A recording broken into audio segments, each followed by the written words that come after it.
DNA का अर्थ है deoxyribose nucleic अम्ल।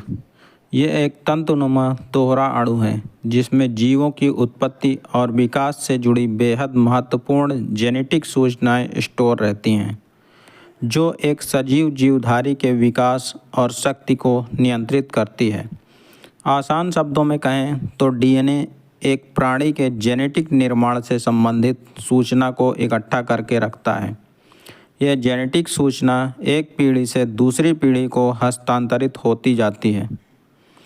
डीएनए की डबल हेलिक्स आकृति होती है, जो कि एक घुमावदार सीढ़ी जैसी दिखती है। सीढ़ी का प्रत्येक चरण न्यूक्लियोटाइड्स का एक जोड़ा होता है। प्रत्येक न्यूक्लियोटाइड में एक फॉस्फेट ग्रुप, डीऑक्सीराइबोज नाम का एक शुगर ग्रुप और एक नाइट्रोजन बेस होता है। डीएनए केवल 4 मूल इकाइयों से मिलकर बना होता है, जिन्हें न्यूक्लियोटाइड्स कहते हैं, और इन्हें एडेनिन, ग्वानिन, थाइमिन और साइटोसिन के नाम से जाना जाता है। डीएनए लाल रक्त कोशिकाओं को छोड़कर शरीर की लगभग सभी कोशिकाओं में उपस्थित होता है, लेकिन परिपक्व होने की प्रक्रिया के दौरान वह अपने केंद्रक को नष्ट कर देती हैं, क्योंकि अब उन्हें इसकी ज़रूरत नहीं होती है।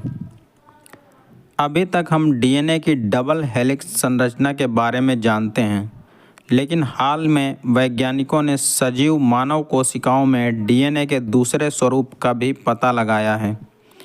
इसे आई मोटिफ का नाम दिया गया है और डीएनए की 4 तंतु वाली गांठ के रूप में प्रदर्शित किया गया है। मानव शरीर में सिर्फ अंडाणु और शुक्राणु कोशिकाएं ही एकमात्र हैप्लॉइड कोशिकाएं होती हैं। सैद्धांतिक रूप से एक अंडे के जेनेटिक मैटर को एक पुरुष के डीएनए से बदला जा सकता है और फिर इसे शुक्राणु से निषेचित किया जा सकता है, यानी 2 पुरुष एक ही बच्चे के जैविक अभिभावक हो सकते हैं।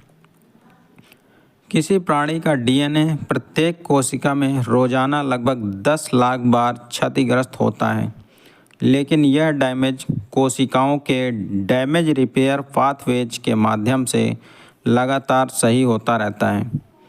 अगर शरीर डीएनए की मरम्मत करने में असफल हो जाए तो इससे न सिर्फ कैंसर बल्कि कोशिकाओं की मौत भी हो सकती है। कैंसर, मधुमेह तथा हीमोफीलिया जैसे कुछ अन्य रोग डीएनए की खराबी के कारण आगे आने वाली पीढ़ियों में भी संक्रमित हो सकते हैं।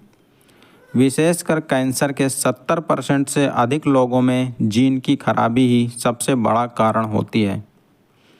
घातक विकिरण जैसे सूर्य की तेज पराबैंगनी किरणें और आणविक विकिरण हमारे डीएनए की संरचना को बदल सकते हैं या स्थायी रूप से नुकसान पहुंचा सकते हैं। मानव शरीर में 100 ट्रिलियन कोशिकाएं होती हैं।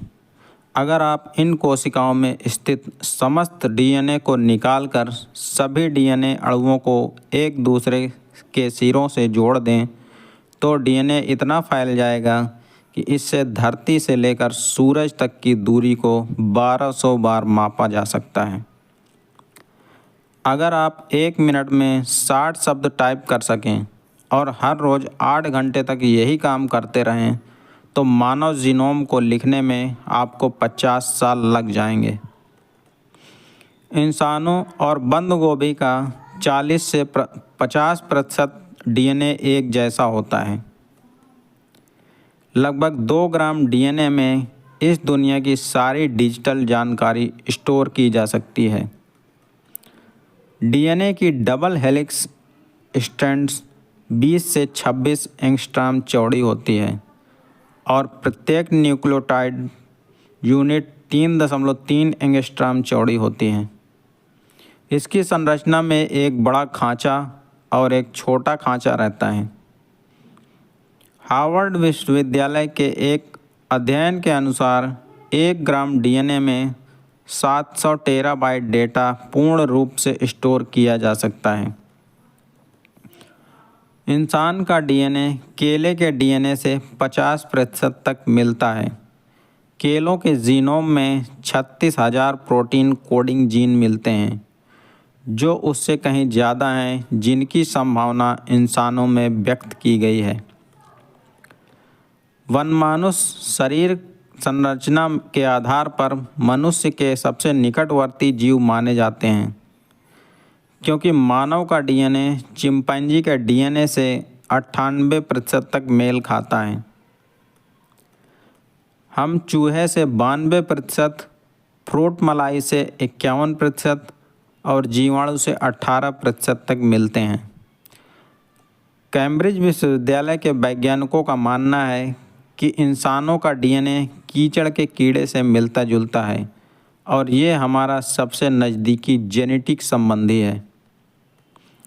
किसी माता पिता और उसके बच्चे का 99.5% डीएनए एक जैसा होता है। अगर कभी आपका बोन मैरो ट्रांसप्लांट हुआ हो तो आपके रक्त में डोनर का डीएनए होगा, लेकिन आपकी लार और बालों का डीएनए आपका ही होगा। इस कारण से डीएनए एविडेंस के आधार पर गलत लोगों की भी गिरफ्तारियां हुई हैं, क्योंकि कई देशों के कानून में डीएनए सैंपलिंग एक अहम प्रमाण होता है। दोस्तों, डीएनए के बारे में ये जानकारी आपको कैसी लगी, कृपया हमें कमेंट करके बताएं तथा वीडियो को लाइक करें और चैनल को सब्सक्राइब करना ना भूलें। धन्यवाद। जय हिंद।